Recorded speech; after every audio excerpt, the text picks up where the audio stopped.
South Korean government had attempted to do a preliminary interim update on the JEJU 737 crash from December of last year, but unfortunately that didn't happen. However, initial reports are that pilot error may be to blame. There's an article we're going to take a look at and break down that discusses what the findings so far may be.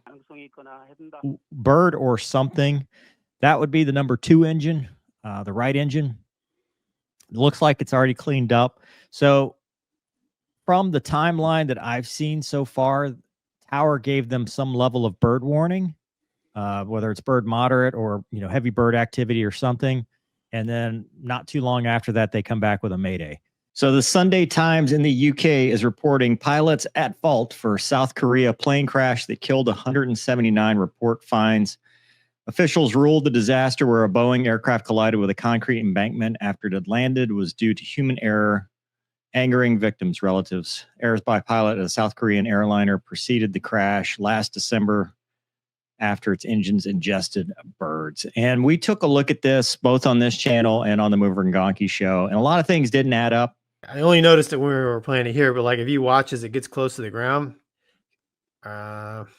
see right there, you can see it. Sure enough. But so that's supposed to be the damaged engine. And the other engine doesn't look like it's running based on just exhaust coming out the back. It may be running. I don't know. I don't know. I mean, it's hard to, we're never, I don't know if we're ever going to know what happened in the cockpit, but just me as a dude that has been through recurrent 4 times in the last, I spend my life in the sim doing stuff like this now. I could easily see a situation where crew coordination breaks down, somebody gets frazzled, wrong thing happens, we don't have time to fix it. We're just going to do the best we can with what we have. Yeah. No, I mean, people shut down the wrong engine. It's not, it happens. It's not common, but it's not uncommon either. A lot of people wanted to blame the concrete barrier. I personally don't think that would have changed things. I mean, obviously if it hadn't been there, they wouldn't have run into it, but they were carrying so much speed at the end that, if it hadn't been that, it was going to be something else. The survivability based on their approach just appeared to be very limited.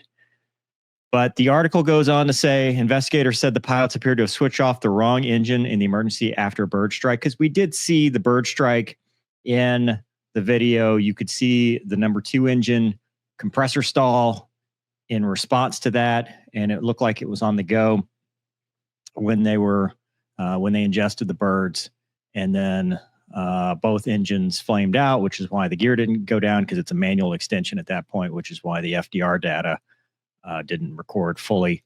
Officials took back copies of the interim findings from reporters after relatives of the victims disrupted a news conference on Saturday, accusing them of prematurely blaming the pilots for South Korea's worst airline disaster. And I think that's we're going to see a lot of the similar stuff with Air India as well, because anytime you start talking human factors and human error, it's a very emotional thing. And I feel for the victims of both crashes, especially this one, because we're talking about it, but also Air India. And it's hard to wrap your head around it, because we want to blame inanimate objects and other things, but sometimes the Swiss cheese model just kind of lines up and human factors are at play. Investigators told relatives and their lawyers just before the media event that they had concluded there was no engine defect on the Boeing, and that a series of errors by the pilots had led them to land the aircraft too fast and without wheels being down. Preliminary findings confirmed the conclusion that aviation experts had reached from final flight path video of the crash. Power to the aircraft's flight recorders was cut off for the last 4 minutes, hampering their investigation. They had hit the teal ducts. One of the 2 Boeing engines had failed. The other continued to produce some power. And that's what it looked like. It looked like they were on the go and one engine was having trouble. And then when they came back around, that same engine was still producing power. You still saw the heat blur from the back, the exhaust, and the other one wasn't, which didn't make a whole lot of sense. A pilot may have mistakenly turned off the engine, and we don't know which one. That's going to be the other thing, is who did what. The captain was, I believe, an experienced F-16 pilot, and he did his best to try to get the aircraft around with basically no thrust. What limited thrust the number 2 engine was producing, it it got them as far as they could, but I mean, that's not going to be a good one.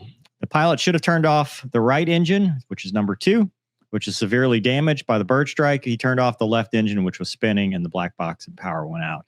And they know that much, right? Because if that's when the black box went out, they know the switch actuations, they know, probably fuel cutoff. And it is something we talk about in training. We talk about it in the military. We talk about it in the airlines. No fast hands in the cockpit, right? Slow down. The airlines, specifically with crew aircraft, there are several confirming steps before you shut an engine down. First you turn off the auto throttle. So you select auto throttle, confirm, off. You would point to it, confirm, touch, turn off as a crew. And it looks like, obviously it's preliminary, they were doing this on the go around. They were doing this when they shouldn't have been doing anything, because yes, the engine might be severely damaged. You might have a thing, but you need to do one thing at a time. And when you start trying to shut stuff down in a busy time like a go around, that's another story. Should they have done a go around? If you're in a position to land, even if there's birds, sometimes you just take the landing. That may be the lesson learned way back before this started is, yes, there was a flock of birds they were trying to avoid, but if they'd just landed, even if they had taken the birds, which they ended up doing anyway, it would have been a safe landing because you're already configured. And if they had lost the engine while landing, you just land. So that could be a lesson learned there too.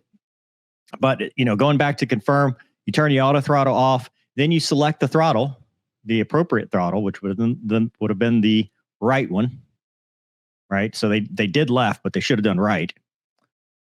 So right auto throttle, confirm, off, right throttle, confirm, idle, and then fuel cutoff lever for that engine, confirm, off. They did left instead. Now the only engine producing thrust is the one that just took the birds. That's how we end up in this situation. And it's very tragic. It's very unfortunate. I asked this question when we first did this. It was a red eye. It was a long flight for them. What was their crew day like? Were they fatigued? Fatigue can cause a lot of this stuff. You're just landing after a very long overnight, red eye, backside of the clock flying. Mistakes like this can happen. It says the pilot also ignored standard procedure for continuing to land after a bird strike on approach. Well, I think the bird strike happened on the go around. So I think they preemptively did the go around prior to hitting the bird and hit the bird on the go around, at least the way the video looks to me. But either way, I agree. If bird's on final, you're already configured, just land the plane. Don't do a go around and complicate things. And if you hit the bird, just land. They climb back up with, I think at this point, with one engine barely producing thrust and the good engine shut down, you hate to say it's good airmanship because of the outcome, but he got it back to the runway off limited thrust. So, they were working with what they had. Yes, they had made a mistake, but man, just that teardrop maneuver to get back into a position where they could try. That's the only bright side in this very bad situation. And 2-engine aircraft flies fine on one engine. So if they had just slowed down, even with a fire, if that's what it was, I don't know if there was a fire or not, but engine severe damage, fire, whatever, take the time, go through the QRC. I don't know if they're doing memory items. My airline does not do memory items anymore. It's just a quick reaction card. So you're reading off of a red card and then going to the checklist. But slowing down and confirming with the crew prevents accidents. Now, that's not to say they both could have confirmed the wrong one.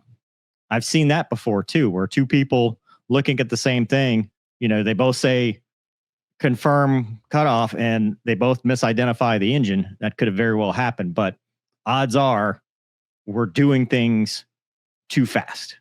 Root cause, bird strike. But that was a survivable incident. You can have multiple things be true where you had something that was out of their control that was made worse by things in their control. And that is the unfortunate reality in aviation. You take something small and it can turn into a really big emergency when it didn't need to be. We've seen this time and time again, and it's very tragic. Then she added something about, we've repeatedly asked them to be careful about the disclosures because of the results of the investigation can have impact on compensation. I'm not sure why that's relevant. The truth is what matters. That is aviation safety. Facts matter. Sorry for the victims, but the lawyers are involved too much. That's why everything is the way it is. That is from the Sunday Times. That is they are the only ones currently reporting this, but it does match with what we've seen in videos, what we've seen in breakdowns. The evidence clearly suggests that the wrong engine was shut down, or at least that they were, it was obviously a dual engine failure. So why that happened, whether the other engine took a bird too, this is saying they didn't find any evidence of that. So, even if they had manually gear extend, I don't think they had time to do a manual gear extension. They could have, it would have worked and that might've helped them. But the reality is they did the best that they could with what they had to get it back to the runway. And then we're just going too fast and went off the end. And yes, the embankment was there, but the embankment's been there for a long time.